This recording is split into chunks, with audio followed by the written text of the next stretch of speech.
देख रहे हैं आवाज अड्डा, मैं हूं तमन्ना। टैक्स चोरों को एक और आखिरी मौका देने की तैयारी चल रही है। हमें सूत्रों से जानकारी मिल रही है कि काले धन रखने वालों को मौका दिया जाएगा कि वो अपना धन डिक्लेयर करके 50% टैक्स भरें। दूसरी तरफ जो लोग इस नए डिस्क्लोजर स्कीम का इस्तेमाल नहीं करेंगे उन पर 60% का टैक्स और 30% की पेनल्टी लगेगी, यानी पूरी रकम का 90% देना होगा। अब सवाल है कि काले धन की लड़ाई में टैक्स चोरों को ये लॉलीपॉप क्यों दिए जा रहे हैं, और क्या ये आम आदमी के साथ नाइंसाफी नहीं है जो नोटबंदी की तमाम तकलीफें झेल रहा है। पहले दिनों में दावा किया जा रहा था कि 200% पेनल्टी लगेगी टैक्स चोरों पर। उस दावे का क्या हुआ? बताया जा रहा था कि काले धन रखने वालों को बख्शा नहीं जाएगा। तब उनके लिए पीछे के दरवाजे से ये मौका क्यों? इस सब पर आज हम चर्चा कर रहे हैं आवाज अड्डा में। हमारे साथ इस बातचीत में जुड़ेंगे बीजेपी के प्रवक्ता नरेंद्र तनेजा, कांग्रेस के प्रवक्ता संजय झा, समाजवादी पार्टी के प्रवक्ता संजीव मिश्रा हमारे साथ हैं, टैक्स एक्सपर्ट वैद जैन, वकील सुजय कांतावाला और ब्रुकिंग्स इंडिया की फेलो शमिका रवि भी हमारे साथ जुड़े हैं। लेकिन सबसे पहले हम बात करेंगे सीएनबीसी आवाज के ब्यूरो चीफ लक्ष्मण रॉय से, जो ये एक्सक्लूसिव खबर लेकर आए हैं। लक्ष्मण जी, ये समझाएं कि ये डिस्क्लोजर स्कीम एक तरह का डिस्क्लोजर स्कीम ही है, इस पर क्यों विचार किया जा रहा है और इसकी डिटेल क्या है? अगर आप इसका इस्तेमाल करते हैं, इसकी विंडो कब तक है? देखिए, जो इसको डिटेल निकल कर आई है, जो सूत्रों से हमें जानकारी मिली है, 2 तरह के टैक्स उस पर लगाए जाएंगे जो 8 नवंबर के बाद अपने बैंक खातों में पैसा जमा करेंगे। पहला तो ये कि जिसका आपने कोई सोर्स नहीं बता पा रहे हैं, लेकिन आपने बैंक खाते में पैसा जमा कर दिया है या फिर उसको आपने उस पर पहले टैक्स नहीं चुकाया है, तो वैसी रकम पर आपको 50% टैक्स देना पड़ेगा और 25% रकम जो है आप तत्काल निकाल सकेंगे 50% टैक्स देने के बाद। और जो 25% रकम है वो आप तत्काल नहीं निकालेंगे, उस पर 4 साल का लॉक इन होगा, यानी सरकार के पास रहेगी ये रकम और बाद में आप उसे निकालेंगे। दूसरा जो फॉर्मूला है वो ये है कि आपके ऊपर जो टैक्स लगाया जाएगा, 30% का टैक्स लगता तो है ही, साथ ही साथ आपको कुल मिलाकर 90% टैक्स देना पड़ेगा, क्योंकि वहां पे 60% पेनल्टी देनी पड़ेगी। और ये रकम उसके लिए होगा जहां आपने जानबूझकर आमदनी छुपाई थी और सरकार को टैक्स नहीं चुकाया था, तो वैसी सूरत पे आपको 90% पैसा यहां चला जाएगा। तो सरकार को उम्मीद यह है कि पहले वाले फॉर्मूले पर ज्यादा लोग आएंगे। बिल्कुल आपने सही कहा कि एक तरह से नया वॉलंटरी डिस्क्लोजर स्कीम है कि आप आइए, पैसा जमा करिए और 50% टैक्स चुकाकर बाकी रकम ले जाइए, भले ही 25% रकम बाद में जाए। और सरकार का मकसद ये है कि ज्यादा से ज्यादा रकम बैंकिंग सिस्टम में आ सके। तो जो 90% की रकम है, जो दूसरा ऑप्शन है कि आपने टैक्स चोरी की, आपने सोचा कि छुपाकर उसको अकाउंट में कैसे भी करके डिपॉजिट कर देंगे, उसका क्या फायदा है? कोई फिर अपना धन अकाउंट में क्यों डाले? अगर उसमें थोड़ा भी मामला गड़बड़ है, वो पैसा वहां पर क्यों डालें? बिल्कुल आपने सही सवाल पूछा। यही सवाल मैंने अपने वित्त मंत्रालय के वरिष्ठ सूत्र जो मुझे खबर बता रहे थे उनसे मैंने पूछा। तो उनका कहना था कि ये दूसरा जो विकल्प है वो दूसरे विकल्प में लोग नहीं आएंगे, क्योंकि उनके पास पैसा बचेगा ही नहीं, तो लोग आएंगे क्यों? इसीलिए पहला विकल्प दिया जा रहा है कि आप पैसा लेकर के आइए, 50% टैक्स चुकाइए, 25% बाद में ले जाइएगा, 25% अभी ले जाइए। सिर्फ आपको साबित ये करना है कि ये पैसा हमारी आमदनी का, हम उस पर टैक्स पहले नहीं चुका पाए थे, ये साबित कर लेंगे तो आपको बच जाएंगे। तो इस ऑप्शन को एक तरह से कह सकते हैं कि सरकार एक विंडो दे रही है कि आपके पास अगर काला धन है या फिर अघोषित आय है, उसका खुलासा यहां कर दीजिएगा तो आपको बचने का रास्ता एक खुद मिला रहेगा। लेकिन नहीं किए, छापेमारी करके हमने पैसा जब्त किया, तो फिर आपको दूसरे वाले विकल्प के तहत आपको टैक्स चुकाना पड़ेगा, पेनल्टी देनी पड़ेगी। ओके, बहुत बहुत शुक्रिया लक्ष्मण इस एक्सक्लूसिव जानकारी के लिए। अब हम पूछ रहे हैं कि जब इतनी दिक्कतें झेलकर लोग समर्थन कर रहे हैं, ऐसा कहा जा रहा है नोटबंदी का, लाइन में लगे हुए हैं, तमाम चीजें झेल रहे हैं, तब इनके साथ क्या ये नाइंसाफी नहीं है कि टैक्स चोरों को एक और मौका दिया जाए? क्यों ऐसा किया जा रहा है? आइए इस पर हम चर्चा शुरू करते हैं। वैद जैन जी, पहले मैं आपसे पूछना चाह रही हूं, क्या बहुत सारे लोग आपके मुताबिक ये 50% वाले ऑप्शन के लिए जाएंगे? देखिए तमन्ना जी, जो आपने बातें कही और लक्ष्मण जी ने बताई, इसके 2 पहलू हैं देखने के। एक पहलू तो ये है, जैसे अभी कह रहे हैं कि क्या टैक्स चोरों को दोबारा मौका दिया जा रहा है कि ये स्कीम में अपना 50% टैक्स दें और 25% 4 साल बाद लें और छूट के चले जाएं। और दूसरा पहलू ये देखने का है कि अगर ये लोग आज की डेट में अगर बैंक में अपना पैसा जमा करा दें और इनकम टैक्स की रिटर्न में भर दें तो उनके साथ कानून कैसा है। तो सरकार ने जो ये स्कीम बनाई है, ये टैक्स चोरों को छूट देने के लिए नहीं बनाई है, ये बल्कि उस स्कीम को सख्त करने के लिए बनाई है। तो आज की डेट में अगर कोई व्यक्ति, किसी के पास आज की डेट में कैश में पैसा है, उसके यहां अगर इनकम टैक्स की सर्च भी होती है तो कानून उसके ऊपर 30% टैक्स ही लगाता है, और 30% टैक्स होने के बाद उसके ऊपर जो पेनल्टी लग सकती है वो 20% की लग सकती है, तो लगभग 50% का टैक्स पड़ता है। तो सरकार ने उसी कानून को मजबूत करने के लिए ये प्रोविजन किया है कि लोग इस स्कीम का फायदा ना उठा लें, गलत तरीके से बैंक में पैसा जमा करा दें और अगले साल अपनी इनकम टैक्स की रिटर्न में डिक्लेयर कर दें, तो उनको ऊपर सिर्फ 30% का ही टैक्स लगेगा। इन लोगों को रोकने के लिए और इन लोगों से ज्यादा टैक्स वसूल करने के लिए सरकार ने यह कानून बनाया है कि कोई व्यक्ति 8 नवंबर से 30 दिसंबर के बीच में पैसे बैंक में जमा कराता है और उस पैसे का उसके पास सोर्स नहीं है, तो उसको कम से कम 50% टैक्स देना पड़ेगा। 50% पैसे बैंक में दूसरे में जमा कराने पड़ेंगे, 25% पैसे उसमें से उसको 4 साल के बाद मिलेंगे। 200% की पेनल्टी की बात हो रही थी, उसका क्या हुआ? हमें तो बताया गया था कानून में आज की डेट में पेनल्टी लगेगी। नहीं, देखिए कानून आज की डेट में बहुत स्पष्ट है और आपने पिछले 15 दिन से पूरी लीगल डिबेट चल रही थी। पेनल्टी 200% की तब लगती है जब आप अपनी इनकम को अंडर रिपोर्ट करते हैं, क्योंकि अगर वर्ष 2016-17 में आपने कोई इनकम अर्न करी है, उसकी अगर इनकम आप इनकम टैक्स की रिटर्न जो अगले साल जुलाई 2017 में भरेंगे, अगर उसमें आप टैक्स चुका देते हैं तो आपके ऊपर पेनल्टी नहीं लग सकती। जो आज की डेट में इनकम टैक्स में देश का कानून एप्लीकेबल है, उसके हिसाब से पेनल्टी तब लगेगी तब वो पैसा इनकम टैक्स की रिटर्न में छुपा लिया जाए, क्योंकि वो पैसा छुपाया नहीं जाएगा और वो टैक्स करदाता अगर उस पैसे को टैक्स दे देता है तो उसके ऊपर 200% की पेनल्टी नहीं लग सकती है। ये डिबेट आज पिछले 15 दिन से ऑल ओवर इंडिया सब जितने टैक्स एक्सपर्ट हैं, टैक्स इल्यूमिनरीज है, उनकी चल रही थी। सबकी ओपिनियन जो फेसबुक पे लगी हुई है, सबने जो व्यू दिए हुए थे, best of lawyer, best of advocate ने कहा था कि पेनल्टी नहीं लग पाएगी। सरकार ने इस बात को ध्यान में रखते हुए कि कल को अगले बार झगड़ा होगा और ये पेनल्टी से बच निकलेंगे लोग, इसलिए सरकार ने ये कहा है कि 50% टैक्स अभी लेंगे आपसे और आपको 25% पैसे 4 साल के बाद देंगे। ये एक देखने का तरीका है कि गिलास कितना भरा हुआ है, कितना खाली है। ये टैक्स चोरों को एक छूट नहीं है, टैक्स चोरों के ऊपर डबल टैक्स लगाने की प्लानिंग है। अदर साधारण तौर पे ये 30% जो टैक्स लगता, सरकार लगभग 60% से ज्यादा टैक्स लेगी। बिल्कुल सही है, 25% देखने का तरीका है कि ग्लास खाली है या फुल है। सुजॉय, यहाँ पर जो लोग पहले खबरें आ रही थी कि अपने नोट जला रहे हैं, पानी में बहा रहे हैं, वो तो अब माथा पीट रहे होंगे। हाँ, क्योंकि आबादी इतनी बड़ी है कंट्री की, 125 करोड़ लोग हैं, अलग अलग टाइप की स्कीमें चल रही है अलग अलग, लेकिन ये जो स्कीम आई है जिसमें 50% आप टैक्स भर लो, मेरे ख्याल से ये और एक मौका दिया है जिन्होंने अपना टैक्स का सोर्स नहीं है उनके पास, उनको एक बार क्लीन ब्रेस्ट करके आ जाने के लिए। और मेरे ख्याल से सरकार ने ये एक विंडो खोल दी है उनको आने के लिए कि भाई आप टैक्स भर लो और चैन की नींद सो जाओ। मेरे ख्याल से इट्स अ वेलकम स्टेप और ये शायद काफी लोग उसका बेनिफिट ले सकते हैं और लेना भी चाहिए, क्योंकि उसके बाद अगर ये टाइम भी अगर बेनिफिट नहीं लेंगे, इतना बेनिफिट देने के बाद भी पहले IDS आया, ये सब आया, उसके बाद भी अगर ये स्कीम में अगर बेनिफिट नहीं लेंगे तो यू मिस द बस। फिर आपको नहीं, बस तो चली गई थी 30 सितंबर को। यही हमारा सवाल है नरेंद्र तनेजा जी, इनको ऐसे लोगों को चैन की नींद नहीं सोनी थी, उनकी नींद उड़ जानी चाहिए थी। यही तो दावा था, वादा था। बस निकल गई थी 30 सितंबर को, एक और विंडो क्यों? बिल्कुल नहीं, देखिए आपके साथी ने, लक्ष्मण जी ने ये बात करी है, उनके कुछ अपने सूत्र हैं, उन सूत्रों के हवाले से वो कर रहे हैं। कोई मेरे पास तो इसकी अधिकृत जानकारी नहीं है और जब तक इसकी अधिकृत जानकारी नहीं आती है मैं इस पर टिप्पणी नहीं करना चाहूंगा। मैं वही बात करना चाहूंगा जो हम कह रहे हैं कि जो बिल्कुल जैसा आपने बिल्कुल ठीक कहा कि भाई जिन लोगों ने चोरी करी है, काला धन इकट्ठा किया है, उनकी नींद जो है उनको चैन से नहीं सोने दिया जाएगा। यही सरकार की नीति है और उसके अंदर जो है कोई किसी तरह का परिवर्तन नहीं है। जिन लोगों ने ये पहाड़ जितने पैसे इकट्ठे कर रखे हैं, पूरी ब्लैक इकोनॉमी के अंदर जो है आपने ये पैठ बना रखी है, उनको जब तक कि वो बिल्कुल अपना वाइट उसमें नहीं आते हैं, उनको नहीं चैन से सोने दिया जाएगा। ये स्पष्ट है।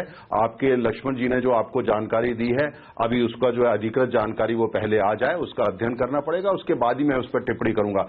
अभी अधिकृत रूप से ये जानकारी मेरे पास कम से कम नहीं आई है। ये बहुत ही साफ है कि कैबिनेट मीट जो हुई थी थर्सडे को, उसमें तय किया जा रहा है कि कैसे टैक्स करें उस पैसे को जो बैंकों में आया है। और संजय झा, उसके पीछे सबसे बड़ा कारण ये बताया जा रहा है कि जनधन अकाउंट्स में 21,000 करोड़ रुपए आ गए हैं 2 हफ्तों में।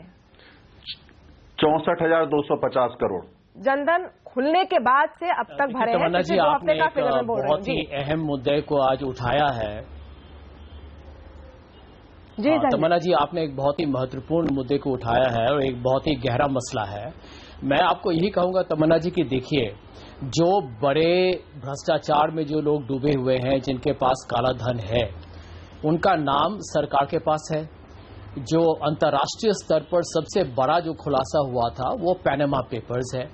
और आप किसी विशेषज्ञ से पूछ लीजिए, वो बताएंगे कि काले धन वाले लोग तो पैसे अपने घर में नहीं रखते हैं, उसका अनुमान ज्यादा से ज्यादा 5 से 5.5% होगा। तो जो लोग जो अपराधी हैं, जो गुनहगार हैं, वो तो अभी आराम की नींद सो रहे हैं। अब आप ये समझ लीजिए कि आज भारत के कम से कम 80 से 100 लोगों की मृत्यु हुई है। परेशानी, तबाही, मुसीबत की तो बात ही मत कीजिए आप। अब मुझे ये आश्चर्य लग रहा है कि मोदी जी इस गहरे मसले पर संसद में बात नहीं करते हैं। और आज का जो सबसे बड़ा, मैं समझता हूं, भंडाफोड़ जो हुआ है वो हुआ है जिसको भारतीय जनता पार्टी न नाकार सकती है, न नजरअंदाज कर सकती है। क्योंकि उन पर आरोप लगाया गया है कांग्रेस पार्टी की तरफ से। खुलेआम हमने प्रेस कॉन्फ्रेंस में कहा है कि क्या भारतीय जनता पार्टी के नेता श्री अमित शाह और बाकी लोगों ने डीमोनेटाइजेशन, विमुद्रीकरण से पहले इन्होंने करोड़ों रुपए खर्च करके जमीन खरीदे हैं। यकीन ओझा ने आरोप लगाया है कि भारतीय जनता पार्टी के जो लोग नजदीकी, जो उनके मित्र हैं, उनको मालूम था कि मुद्दे पर हम आते हैं। मुद्दे पर हम आते हैं जो राजनीतिक आरोप है, उस पर तनेजा जी आपको पूरा मैं मौका दूंगी, लेकिन इस वक्त मैं डिबेट को डिरेल नहीं करना चाहती हूँ। मैं फोकस करना चाहती हूँ मूल बात पर। कुछ समय दीजिए और आपके जो पॉलिटिकल आरोप है, आपके जवाब है, उस पर भी आएंगे। लेकिन इस बात पे मैं इसलिए आना चाहती हूँ संजीव मिश्रा जी, क्योंकि एक तरफ जहां पर ये विंडो खोलने की बात की जा रही है, दूसरी तरफ जो नोट एक्सचेंज करने की मियाद है वो अचानक खत्म हो गई। अब पहले दिन ये बताया जा रहा था कि 30 दिसंबर तक नोट एक्सचेंज हो गए, यानी बदल सकते हैं आप। और इसका जो अमाउंट है वो 24 तारीख के बाद बढ़ाया जाएगा। वो तो हुआ नहीं, कम होते गया और फिर इसे बंद कर दिया गया। तो क्या ये एक तरफ आम आदमी पर मार और टैक्स चोरों के लिए एक और मौका नहीं है? तमन्ना जी, बिल्कुल आपने सही बात कही। जहां आप काले धन की बात करके काले धन के कह करके आप काले धन वालों को नहीं पकड़ पा रहे, और अगर पकड़ने की बात कर रहे हो तो आप उसमें कितना रिलैक्सेशन दे रहे हो, और दूसरी तरफ आप देश की जनता को किस तरीके से परेशानी हो रही है। भारतीय जनता पार्टी का कोई नेता या मोदी सरकार का कोई अधिकारी इस बात को क्यों नहीं मानने के लिए तैयार कि हाँ, हमने ये जल्दबाजी में निर्णय लिया जिससे पूरे देश की जनता परेशान हो रही है। मैं एक छोटी सी कहानी बताना चाहता हूं, वो जल्दी निपटा दूंगा। एक बहुत घमंडी राजा था, उसके राज्य में तमाम ऐसे चोरियां हो रही थी, तो पूरे राज्य की जनता परेशान थी। राज्य की जनता राजा के पास गई और राजा से कहा कि साहब, चोरियां बहुत हो रही। उन्होंने कहा पूरे राज्य के लोगों को 100 डंडे लगाओ, जो चोर होगा उसको भी 100 डंडे लग जाएंगे। तो ये बड़ी अटपटी स्थिति आ गई है, पूरे देश को परेशान आप कर रहे हो। और आप ये भी नहीं कह रहे हो, आज 70-75 लोगों की मृत्यु हो चुकी है ऐसे में। आप जब पार्लियामेंट में जाते हो तो कम से कम एक मिनट का मौन रख सकते थे उन लोगों के लिए। और मैं तो कहता हूं, मैं तो आपके चैनल पर कहूंगा, और एक रिक्वेस्ट भी है मेरी कि कम से कम जो 70-75 लोगों की मृत्यु हुई है, उनके परिवार के एक व्यक्ति को कम से कम भारत सरकार में नौकरी दी जाए, क्योंकि जिस हालात में वो लोग होंगे, मुझे लगता है कि देश की जनता और भारतीय जनता पार्टी खास तौर से समझना नहीं चाहती उनकी समस्याओं को। तनेजा जी, यही सवाल मैं आपके पास ले जाती हूँ और आप जवाब भी दीजिए संजीव मिश्रा का, कि एक तरफ इस विंडो की बात हो रही है और आप कह रहे हैं कि औपचारिक तौर पर आपके पास इसकी जानकारी नहीं है, आप उस पर नहीं बोलेंगे, ठीक है। लेकिन हमारे पास जो जानकारी है उसके मुताबिक एक विंडो दी जाएगी, क्योंकि जो धन आ रहा है आपको अंत में दिखाना है ना कि इस डीमोनेटाइजेशन का निकल कर क्या आया, कम से कम टैक्स तो बढ़ जाए, तो शायद उसके लिए किया जा रहा है। दूसरी तरफ आपने एक्सचेंज को रोक दिया, वादा किया था 30 दिसंबर और पहले रोक दिया। क्या इससे आम आदमी को परेशानी नहीं होगी तनेजा जी? तमन्ना देखिए, एक तो डीमोनेटाइजेशन की नीति को लेकर के कोई सवाल नहीं उठ रहा, कांग्रेस भी नहीं उठा रही है।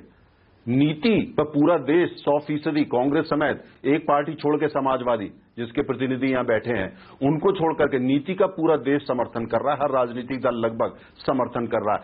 दूसरा होता है नीति का इम्प्लीमेंटेशन ऑपरेशन। जब इतनी बड़ी योजना होती है, इतनी बड़ी योजना है ना, उसका जो ऑपरेशन होता है, इम्प्लीमेंटेशन होता है, आपने जगह जगह रोजाना हर घंटे पर उसका आपको एडजस्टमेंट करना पड़ता है और कोर्स करेक्शन भी आपको कभी कभी करना पड़ता है। तो ये वही हो रहा है। तो अगर कोई ऑपरेशन या इम्प्लीमेंटेशन का प्रोसेस को पॉलिसी समझ रहा है तो ये वहां पे उसकी थोड़ी बहुत भारी भूल है। दूसरी बात, मेरे साथी संजय झा जी ने ये कहा कि साहब वो स्कैम स्कैंडल, मैं उनको याद दिलाना चाहता हूं कि जो स्कैम स्कैंडल 12 लाख करोड़ के जो 10 सालों में हुए, सबसे ज्यादा जानकारी कि कौन चोर है, किसके पास ब्लैक मनी है, ये कांग्रेस के पास ही है। उनके पास जितनी वो तो एनसाइक्लोपीडिया है, क्योंकि उन्होंने संजय जी सुन लीजिए, मैंने आपने बोले, आप बोल रहे थे, मैं एक शब्द नहीं बोला था, आप चुप रहिए। नहीं, गलत बात। संजय जी सुनिए, आप बीच में बोलेंगे तो ये गलत है। नहीं, आप बीच में ना बोलें, उसके बाद आप बोलते रहिएगा। अपने टर्न का वेट करिए, अपने टर्न का वेट। अच्छा, जितनी जानकारी कांग्रेस को इसके बारे में देश में किसी के पास नहीं, हम सरकार में हमको भी नहीं है, क्योंकि जहां तक स्कैंडल, स्कैम और काला पैसा, इसके बारे में अगर किसी के पास डॉक्टर है। तनेजा जी, क्या आप औपचारिक रूप पर कह रहे हैं कि सरकार को पता नहीं काला धन कहाँ है? नहीं, सरकार को पता है तभी तो सब कुछ कर रहे हैं। दूसरा, मेरे साथी समाजवादी पार्टी के जो प्रवक्ता है, तमन्ना जी, मैं डॉक्टरेट किसके पास है? तमन्ना, मैं कह रहा हूं डॉक्टरेट किसके पास है जो वो कह रहे हैं? अच्छा, दूसरी मेरे साथी समाजवादी पार्टी के प्रवक्ता ने कहा सबको डंडा लगाओ। तमन्ना, मैं जवाब देता हूं इनको। हुजूर, आप गलत सोच रहे हैं। आप कहानी जो सुना रहे थे, हमको पता और उन्हीं पे डंडा लग रहा है। आपको भी पता है कहाँ दर्द हो रहा है। आपको तो, आपकी पार्टी को तो खास तौर से पता है। डंडे के साथ जनता को लग रहा है, डंडे के साथ 50% का आप पूरी जनता को। मैं तो आपको बधाई दूंगा। तमन्ना, लेट मी फिनिश। आपको बधाई फिनिश सर। समाजवादी पार्टी को आपने उत्तर। तमन्ना जी, इन्होंने कांग्रेस एक मिनट पॉलिसी इम्प्लीमेंटेशन पे हमारा 100% फोकस है, और जो काला पैसा, काला धन। ओके, अब संजय झा जवाब देंगे, फिर संजीव मिश्रा जवाब देंगे। एक एक करके बोलने के हम कोशिश करें, मेरी रिक्वेस्ट है। बस एक बात, कोई तर्क समझ में नहीं आ रहा है कि 2000 का जो एक्सचेंज था वो क्यों बंद कर दिया, उससे क्या हासिल हुआ, कौन सा काला धन रुक गया? क्योंकि अब जाकर आप आरबीआई के काउंटर पर तमन्ना जी ओके, संजय झा। तमन्ना जी, देखिए, तनेजा जी ने बहुत आरोप लगाया है, लेकिन सच्चाई क्या है?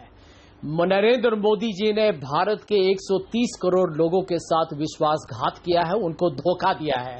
ये जुमला था, 15 लाख काला धन आपके अकाउंट में आएगा। और आज भारत के आम आदमी का यह हालत कि अर्थशास्त्र के किसी भी, रतन टाटा से लेकर डॉक्टर मनमोहन सिंह ने कहा है कि भारत पिछड़ गया, और नरेंद्र मोदी जी काला धन के साथ राजनीति कर रहे हैं और इतने बेरहम हो गए, इतने बेदर्द हो गए, इतने बेशर्म हो गए कि भारत के 80 से ज्यादा लोगों की मृत्यु हुई, और आंसू के बदले आप टीवी चैनल पर आके अहंकार दिखा रहे हैं।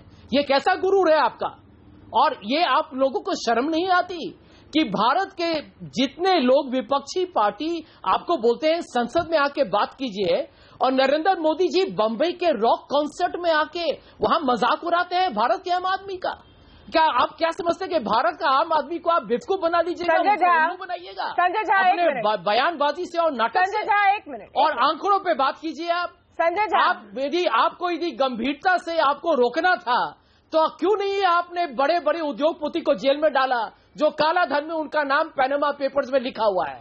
क्या कार्रवाई किया है? जेल में तो आप कोई नहीं जा रहा है, 90% वाला भी नहीं जा रहा है, 50% भी नहीं जा रहा है, जेल में तो कोई नहीं जा रहा है। लेकिन संजय झा, बस एक पॉइंट पर काउंटर आपका। जेल मत मांगिए, बड़ी परेशानी में आ जाएगी आपकी पार्टी। नहीं संजय झा, जेल मत मांगिए, आपकी पार्टी बड़ी परेशानी में आ जाएगी। सारे नेता लोग जाएंगे जेल, आपकी पार्टी बड़ी परेशानी में आ जाएगी। जेल मत मांगिए, बदलेगा, आप कहें तो ये इच्छा भी पूरी हो जाएगी, बदलेगा। आप कहें तो ये इच्छा भी पूरी कर दी जाएगी। सच्चाई से बच नहीं सकिएगा। कुछ सीरियस बातों पर हम बात करना चाहते हैं, सीरियस बातों पर बात करना चाहते हैं। तनेजा जी, अमित शाह करने दीजिए हमें प्लीज। ओके, संजीव मिश्रा का जवाब और फिर आते हैं मूल मुद्दे पर।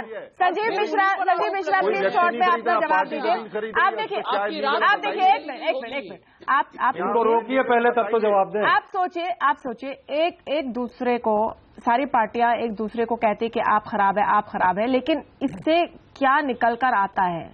जो लोग देख रहे हैं, जो आपके वोटर्स हैं, उनको समझने तो दीजिए कि आपके क्या आर्ग्यूमेंट्स हैं, क्यों आप बेहतर विकल्प है, लोगों को समझाइए। एक दूसरे पर लांछन लगाने के आगे बढ़िए, बस इतना मैं रिक्वेस्ट कर रही हूं। आप सोचिए, आप करके देखिए, एक डिबेट करके देखिए जिसमें आप तर्क रखें।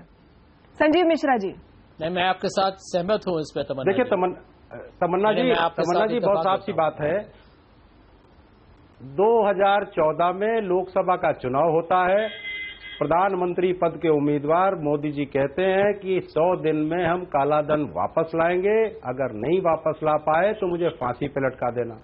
ये 2014 का इनका जुमला था, जब ये भी कहा गया था कि 100 दिन में महंगाई भी कम हो जाएगी और 100 दिन में भ्रष्टाचार भी दूर होगा। मैं केवल काले धन पर आता हूं।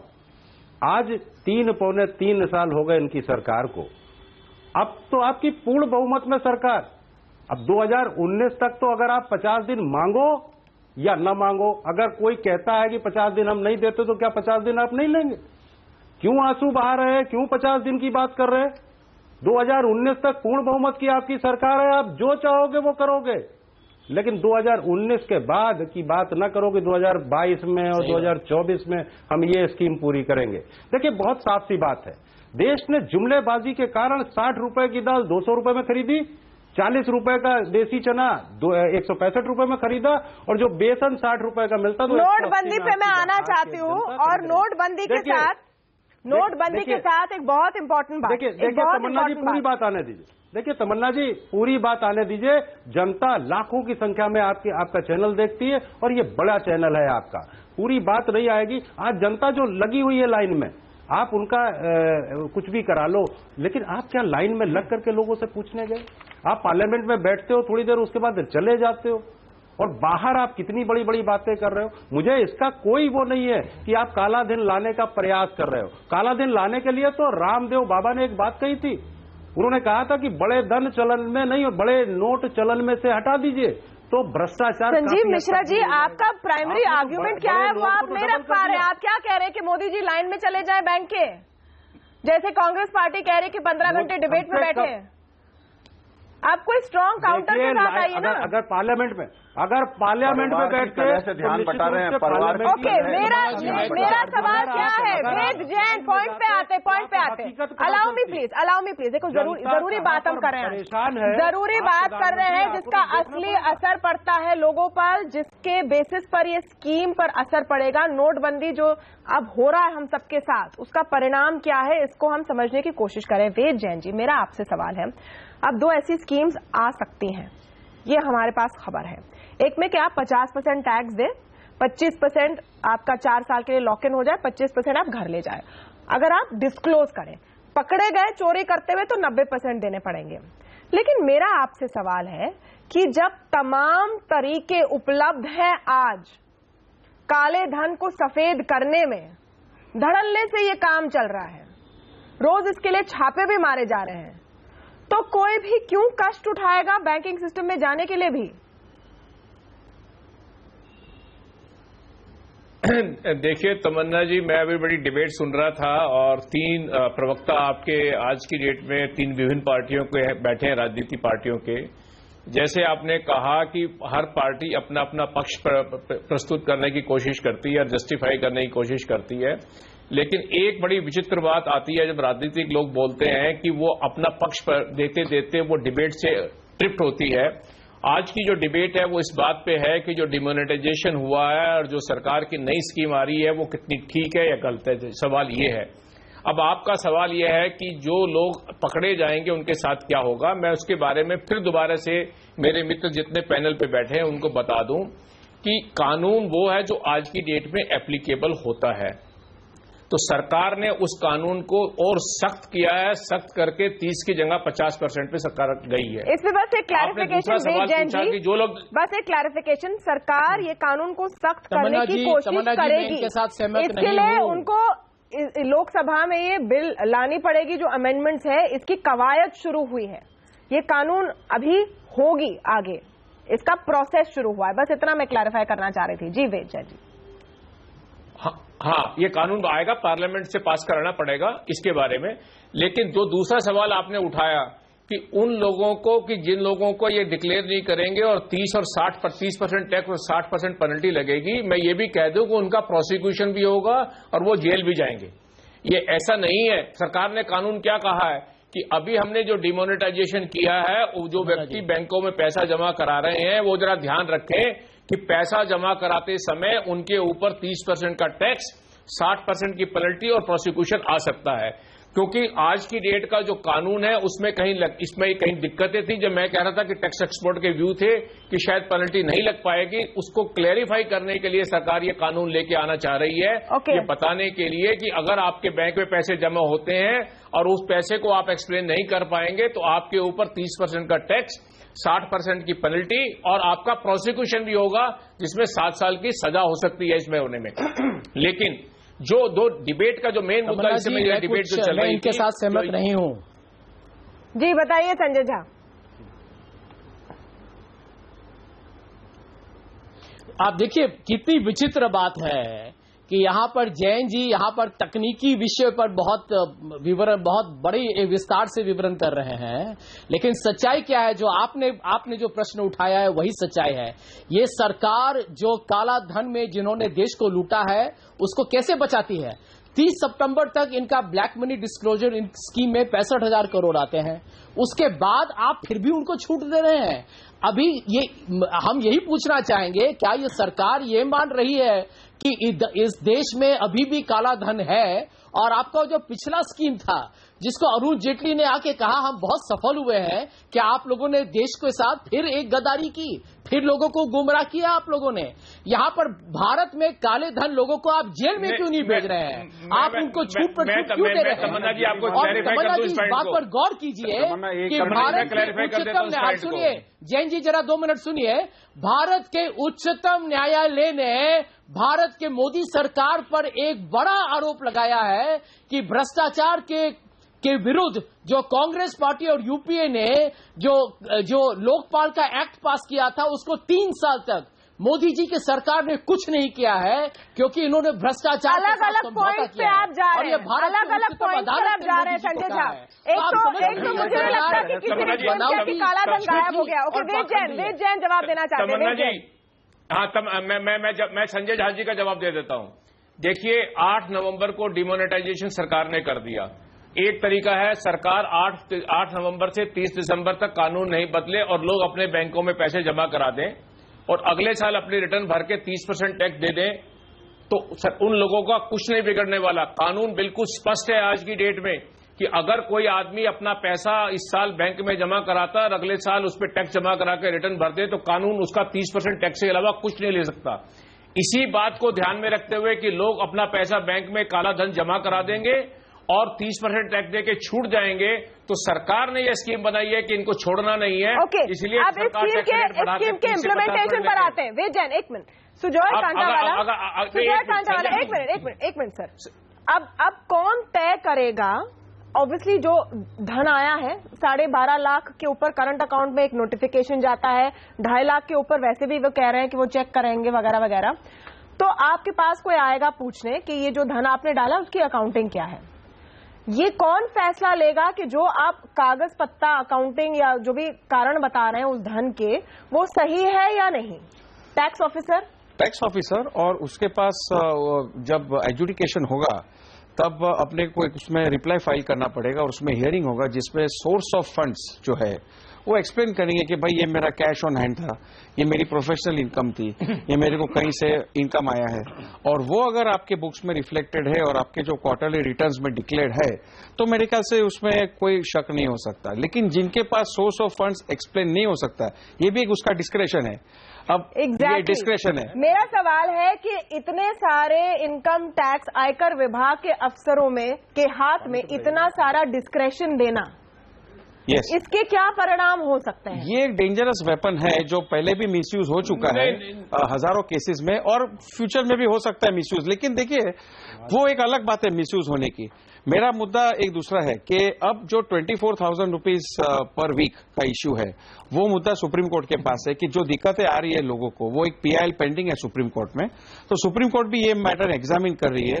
दोनों साइड्स उसमें सजेशंस दे रहे हैं सुप्रीम कोर्ट को कि जितनी पब्लिक को इसमें दिक्कतें आ रही है वो कैसे उसके मेजर्स, और इतनी बड़ी कंट्री है, 125 करोड़ है, तो थोड़ा बहुत इसमें ट्रायल एंड एरर तो होना ही है। उसमें there is no scheme is foolproof, there is no scheme is foolproof. मतलब आप पहले दिन कहते हैं कि आप 30 दिसंबर तक पैसा एक्सचेंज कर सकते हैं, फिर आप कहते हैं कि ये 4,500 कर देंगे, फिर आप कहते हैं इसको 2,000 कर देंगे, फिर आप कहते हैं कि आपकी उंगली पर हम इंक लगा देंगे, फिर आप कहते हैं कि ये बंद हो गया। नरेंद्र तनेजा जी, कितने और चीजें होने वाली? नहीं तमन्ना जी, बात सुनिए। पहली बात तो यह है कि आपके रिपोर्टर कोई खबर उनको मिलती है, उसको लेकर के जब तक वो अधिकृत नहीं हो जाती, वो एजम्पशन है, उस एजम्पशन पे आप कार्यक्रम कर रही हैं और जिसपे अपोजिशन से हमारे पे हमले हो रहे हैं। एजम्पशन पे कोई अधिकृत इस तरह की खबर नहीं आई है, पहली बात। दूसरी बात, मैंने आपको पहले भी कहा, ये मैं फिर दोबारा कहने का प्रयास कर रहा हूं कि जो नीति है, नीति एक हो गई, हम डिमोनेटाइजेशन की नीति लेकर के आए हैं। टेक्निकली स्पीकिंग वो डिमोनेटाइजेशन नहीं है, लेकिन खैर अब उसके जब भी इम्प्लीमेंटेशन ऑपरेशन जो जैसे जैसे आपको देख रहा है, कहीं पे क्यों ज्यादा दिख रहे हैं, इम्प्लीमेंटेशन स्टेज पे और कोई परेशानी आ रही है, ऑपरेशन लेवल पे और कोई जरूरत आती है, तो उसको कोर्स करेक्शन किया जाता है।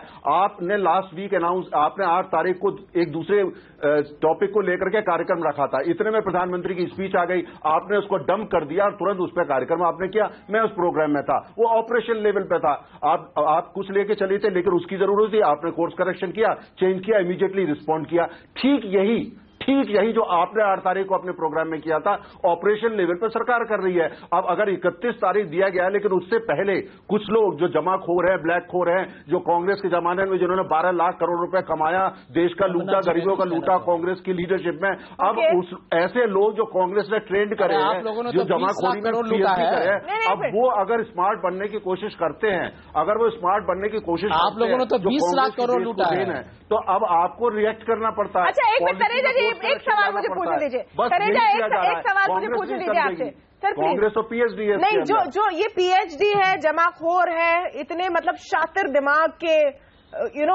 मास्टर ऑफ क्राइम अभी है। आपको शक है तो आपको होना होगा। नहीं, मैं पूछ रही हूँ, आप मेरा सवाल सुन लीजिए sir, please. Taneja ji, please, your my question important सवाल है। अच्छा, मुझे बताइए कि क्या नहीं हो तो कोई बात नहीं, देश को कोई शक नहीं है। तनेजा जी, आप मेरा सवाल सुन लेंगे प्लीज। कांग्रेस ने मेरा सवाल सुन लेंगे प्लीज, मेरा सवाल सुन लेंगे प्लीज। जो जमाखोर हैं, जो आप कह रहे हैं एक्सचेंज फैसिलिटी का गलत इस्तेमाल कर रहे थे, वो अब शातिर है या बुद्धू है कि 2-2 हजार की किस्त में अपना काला धन चेंज करवाएंगे?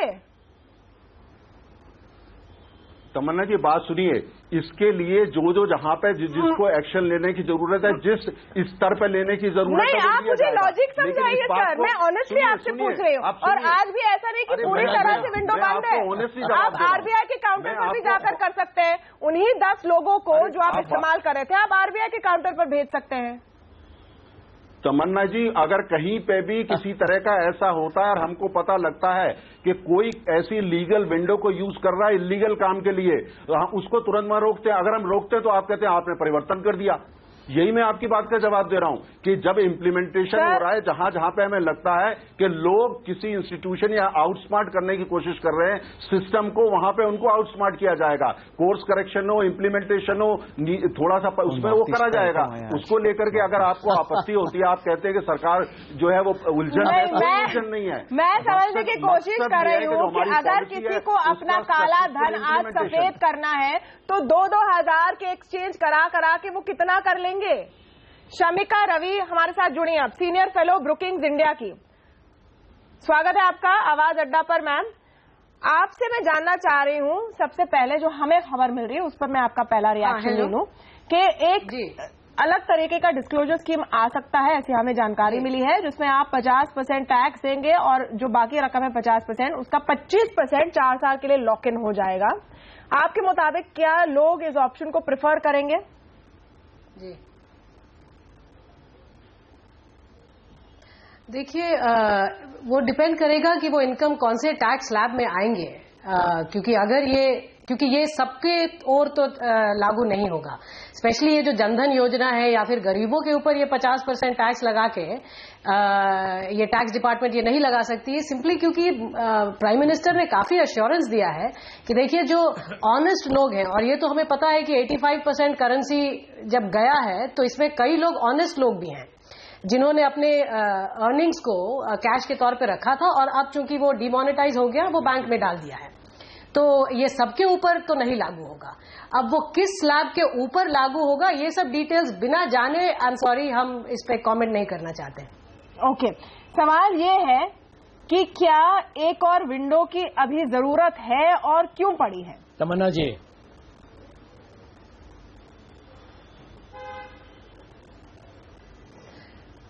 देखिए, ये जिस रूप से ये डिमोनेटाइजेशन अनरोल हो रहा है, थोड़ा तो ये हम लोग को अग्री करना होगा कि सरकार बहुत जगहों से फायर फाइटिंग कर रही है। ये जो प्रोसेस हुआ है डिमोनेटाइजेशन का, इसमें कोऑर्डिनेशन बहुत जरूरी था। हमें लगता है सभी मिनिस्ट्रीज को एक हफ्ते के अंदर एक व्हाइट पेपर क्रिएट करना चाहिए था, जिसमें इन सबके रिस्पॉन्सेज और क्या वो कंसोलिडेटेड रूप से वो कैसे रोल आउट करेंगे, ये जरूरी था। लेकिन देखिए, ये जितना मैग्नीट्यूड है, जिस स्केल पे ये डिमोनेटाइजेशन किया गया है, और चूंकि प्राइम मिनिस्टर ने कहा है कि 50 दिन की हमें मोहलत दीजिए, तो ये आई थिंक स्पेशली क्योंकि सर्वेज में लोग कह रहे हैं कि वो अश्योरेंस दे रहे हैं कि वो दे लार्जली अग्री, तो हमें लगता है कि ये बेबी स्टेप्स में जिस तरीके से ये अनरोल हो रहा है, ये चलेगा, ये थोड़े दिन चलेगा, लेकिन इसमें इनकन्वीनियंस और जो कॉस्ट है लोगों पे, वो मिनिमाइज करना बहुत जरूरी है। स्पेशली जो एग्रीकल्चर को लेके इन्होंने सीड्स की खरीदारी जो अलाउ कर दी है, जो अब पर्टिकुलरली एग्जेम्पशंस आ रहे हैं, वो बहुत जरूरी एग्जेम्पशंस हैं, क्योंकि इनके लॉन्ग टर्म इम्पैक्ट पड़ेंगे लोगों के लाइव्स पे। जी संजय झा,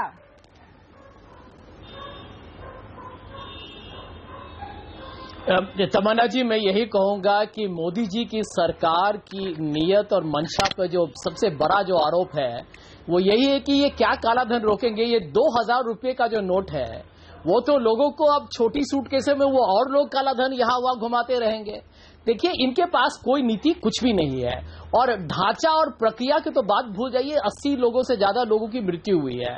लेकिन सबसे बड़ा आश्चर्य ये लगता है कि देखिए, जब भारत के ही नहीं अंतर्राष्ट्रीय स्तर पर जब डॉक्टर मनमोहन सिंह को लोग मानते हैं कि इतने प्रतिष्ठित अर्थशास्त्री हैं, जब कल उन्होंने संसद पर खुलेआम कहा कि ये सरकार, मोदी जी की सरकार ने काला धन को बहाने से देश को लूटा है, तो नरेंद्र मोदी जी तो भाग गए, वो संसद से डर के मारे भाग गए, और वो यहाँ वहां बातचीत करते हैं, संसद में मुंह खोलते ही नहीं है। कलेजा जी, इस बात का ये मिसाल है कि नरेंद्र मोदी जी किस बात से डर रहे हैं, भारतीय जनता पार्टी किस बात से भयभीत है, वो दुनिया से क्यों भाग रही है, वो भारत के 125 करोड़ लोगों से क्या भाग रहे? संजय झा, एक मिनट, ओके। और अमित शाह जी ने जमीन कैसे खरीदे हैं? ओके, आपकी जमीन के सवाल पे आते हैं छोटे से ब्रेक के बाद, लेकिन उसके पहले तनेजा जी, आपका क्विक काउंटर। मेरा कोई काउंटर यही है कि डॉक्टर मनमोहन सिंह की कांग्रेस पार्टी में सम्मान करने लगी, बड़ा अच्छा लग रहा है सुन करके। और इन्होंने कहा प्रधानमंत्री भागे नहीं थे, डॉक्टर मनमोहन सिंह से हाथ मिलाने गए थे, ग्रीटिंग्स एक्सचेंज करने गए थे।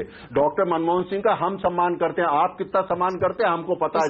आपने जितना उनका अपमान किया है, आपने उनका जितना अपमान किया हमको सबको पता है, सबको पता है, सबको पता है। लॉस्ट एंड फाउंड में सुपर प्राइम मिनिस्टर सरकार चलाती थी, वो नहीं चलाती थी, पूरा देश जानता है। अरे मोदी जी क्यों डर गए? डरपोक के जैसा कहाँ छुपे हुए हैं मोदी जी? वो चैप्टर अरे भारत के लोग ढूंढ रहे हैं मोदी जी को, कहाँ है? पता नहीं है कांग्रेस के लिए मोदी जी आज भटिंडा में बोले हैं नहीं, स्मार्टफोन का ऐप चाहिए क्या मोदी जी को ढूंढने? संजय झा देखिए, आप कह रहे हैं कि मोदी जी कहा है, मोदी जी हर जगह है और हर जगह इस बात पर बोल रहे हैं। खलल इस बात की है कि वो संसद में नहीं बोल रहे हैं छोड़ के। तो अरे जवाब कह रही है मोदी जी कहा आज वो भटिंडा में रैली में बोल रहे थे। एनीवे बोलने में क्यों डर लग रहा है? हम छोटा सा ब्रेक लेके आएंगे, ब्रेक के बाद मूल मुद्दे पर क्या वाकई काले धन को पकड़ा जा रहा है। देखिए एक मिनट, हम सब पूरा देश समर्थन कर रहा है, पहले दिन से कर रहा था नोटबंदी का, इस बेसिस पर कि इससे काला धन रुकेगा, बंद होगा। जो काला धन बनाने वाले इतने इत्मीनान से अपना जीवन जी रहे थे वो सब खत्म हो जाएगा। क्या ऐसे वाकई हो रहा है? जिस धड़ल्ले से मनी लॉन्ड्रिंग चल रही है आजकल, उस पर कैसे रोक लगेगी? इस पर हम आएंगे छोटे से ब्रेक के बाद, जाएगा नहीं।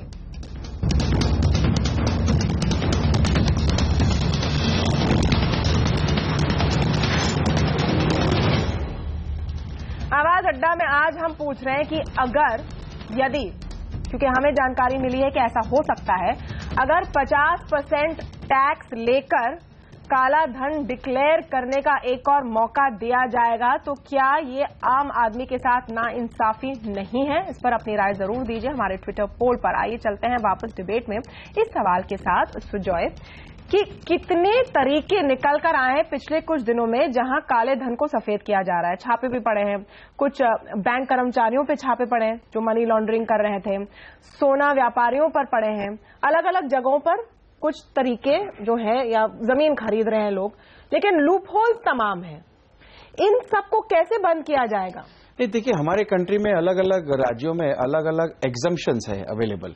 जैसे आप नॉर्थ ईस्ट में देख लो तो उनके सम ट्राइब्स, उनके हिली रीजन्स के उनके एग्जम्पशंस है।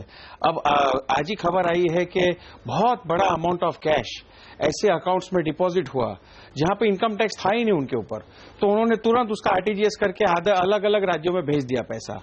तो ये तो एक सरासर क्लियर कट मनी लॉन्ड्रिंग हो रहा है, सारे आम मनी लॉन्ड्रिंग हो रहा है। इसके लिए एक क्रैक टीम होनी चाहिए हर स्टेट में अकॉर्डिंग टू मी, और अगर ऐसे केसेस अगर पकड़े नहीं जाएंगे तो ये मजाक बना रही है स्कीम का।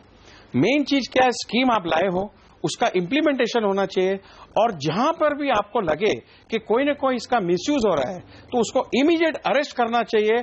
पीएमएलए में भी अरेस्ट करना चाहिए because this is proceeds of a criminal activity, और इनकम टैक्स में भी अभी अरेस्ट के प्रोविजंस आ गए। और एक साबित करना चाहिए जनता के पास कि वी आर सेटिंग एग्जांपल्स। हर स्टेट में क्रैक टीम होनी चाहिए जो ये, और यंग आदमी लोग विद टेक्नोलॉजी, ऐसे कोई रिटायर्ड आदमी को वापस लाने की जरूरत नहीं है, यंग पीपल विद टेक्नोलॉजी।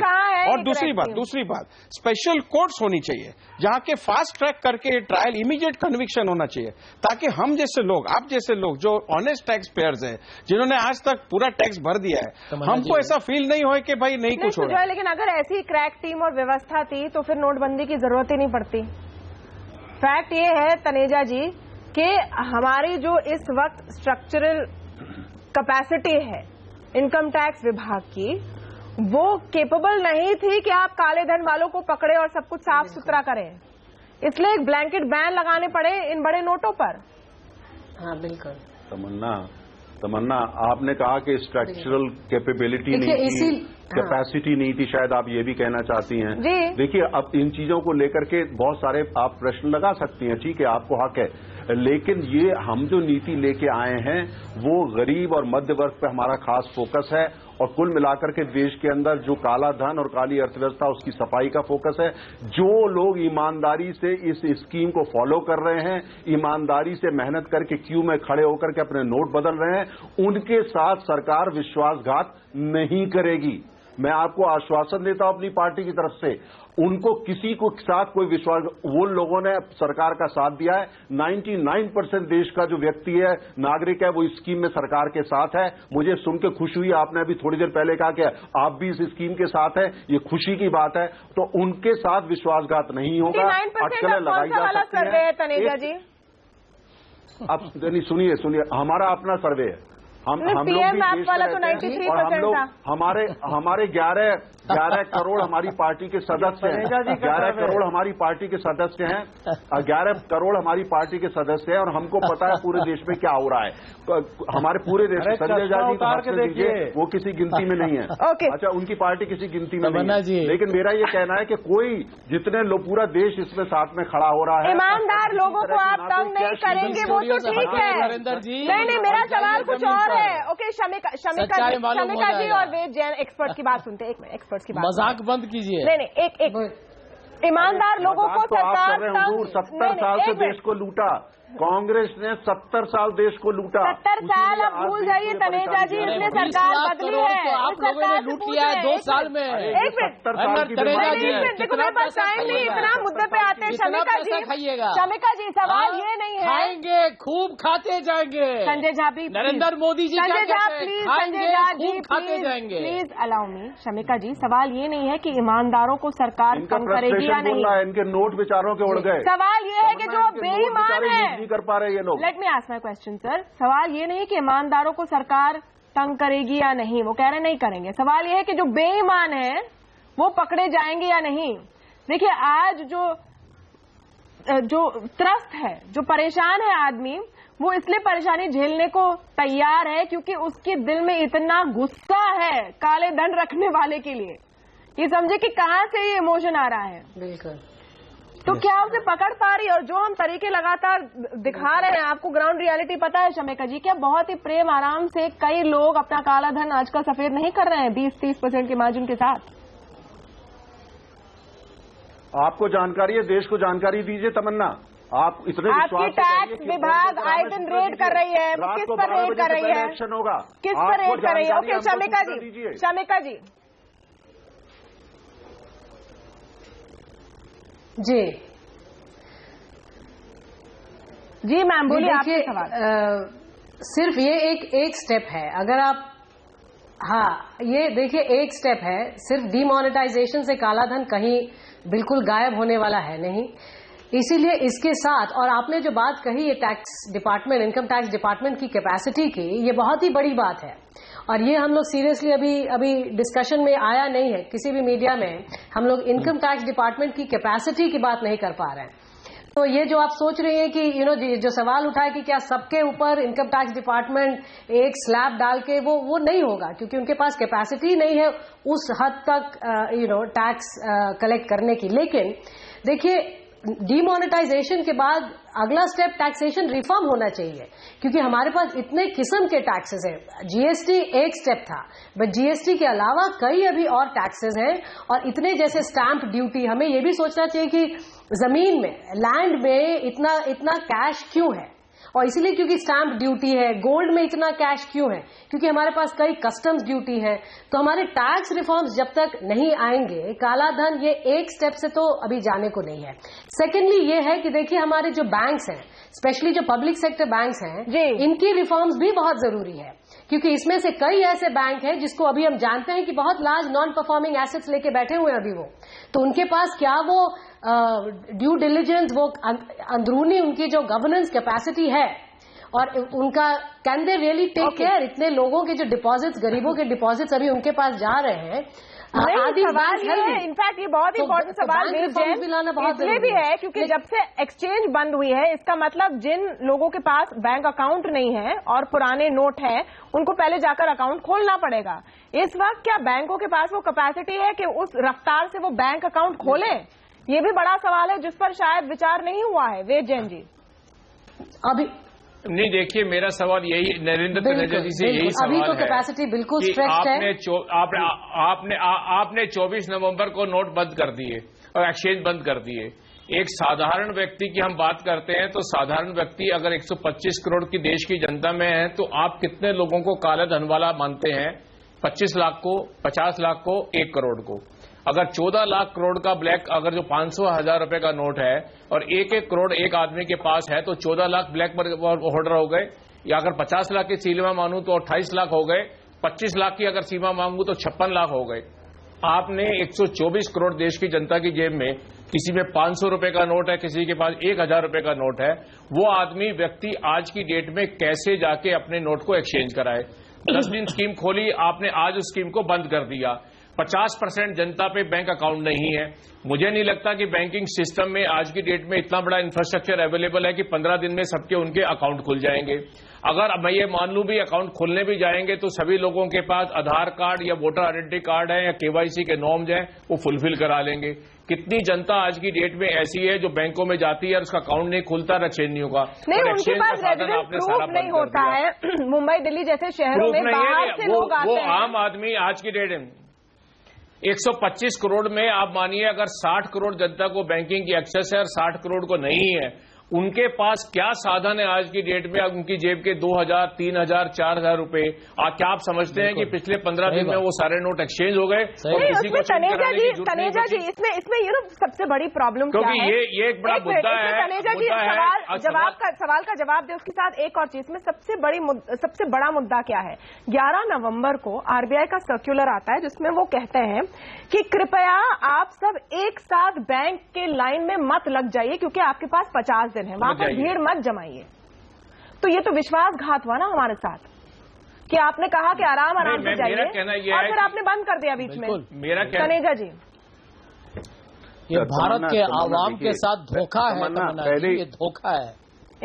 हो गया संजय जी, 70 साल आप धोखा देते रहे हैं। आप जरा मेरे को बोलने दीजिए, फिर आप बोलिएगा। अपना टर्न का वेट कर लीजिए। 70 साल धोखा दिया है आपने। मेरा ये तमन्ना, आप लोगों ने तो देश को खत्म ही कर दिया 2 साल के अंदर। अरे आपने बहुत धोखा दे लिया। आप जरा आप तनेजा जी को सवाल का जवाब देने का मौका दे, वो ज्यादा जरूरी है कि वो वापस बोलेगा लड़ाई हम आपको जवाब देंगे। हम जवाब सुनना चाहते हैं, आपकी तू मैं नहीं। सॉरी सर, हम जवाब सुनना चाहते हैं, तू मैं नहीं। Let him answer. जी तनेजा जी, तनेजा जी के अलावा और तमन्ना 71 करोड़ डेबिट कार्ड हैं, जो इस वीक की फिगर है। 71 करोड़ हमारे देश में डेबिट कार्ड हैं।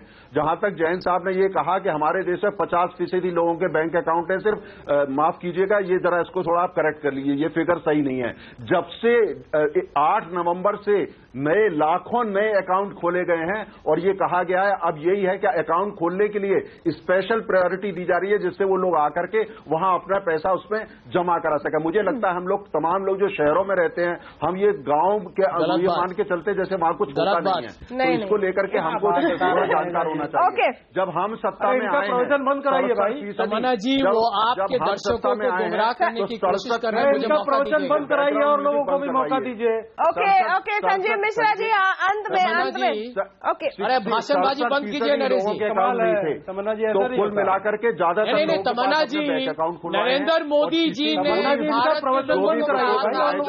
मौका दिया जाएगा कि आप ग्राउंड पे जो रियलिटी है उसके रिस्पॉन्स में लेके आया जा रहा है। मोदी जी, तनेजा जी, आप सर्वे की बात कर रहे थे, हमारा सर्वे नहीं है, हमारा ट्विटर पोल है। लेकिन जिन्होंने इसमें हिस्सा लिया, आज हमने उनसे पूछा कि ये जो विंडो खोली जा रही है, क्या ये आम लोगों से नाइंसाफी नहीं है? 75% कह रहे हैं हाँ। अब आजकल सर्वे की तो ये बात है कि जिसका मन करे वो उसे माने, जिसका मन करे वो ना माने।